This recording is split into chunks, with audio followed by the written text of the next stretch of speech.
If you think God meant everything literally, then please never get into poetry or art because not everything is literal. Have you ever heard of something called a metaphor?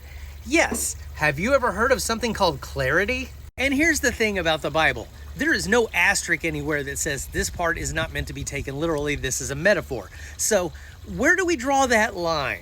Is the tree of knowledge a metaphor? Is the snake a metaphor? Is the garden a metaphor? Is the resurrection a metaphor? You see, Christians only say something is a metaphor when they understand that something does not make sense, so they need to rebrand it. You see, it's poetic, so I can still believe it. That's not interpretation, that's damage control. Because if an all-knowing God said, "You will surely die," but he meant spiritual death, then he's a horrible communicator.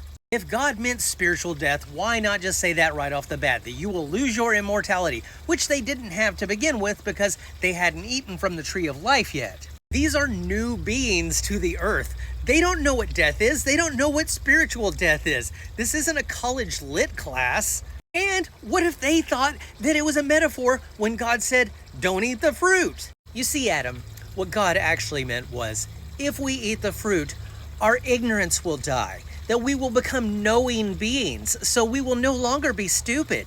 Don't you think it would be better to be smart like God so we could understand all his poetry? And here's the thing about poetry and art. It's interpreted different by each and every individual. So, if they did eat from the tree, and it was a metaphor or it was art, then they should have been able to do it. Because if God was speaking in riddles about they would surely die, then maybe he was speaking in riddles about them actually eating from the tree. Do you get it? So you have the choice here. It's either all art and poetry or none of it is. Because the moment you start picking and choosing what is real and what isn't based on what you feel, then that book doesn't make any sense to anyone. So maybe Eve didn't sin so much as she did fail a literature class.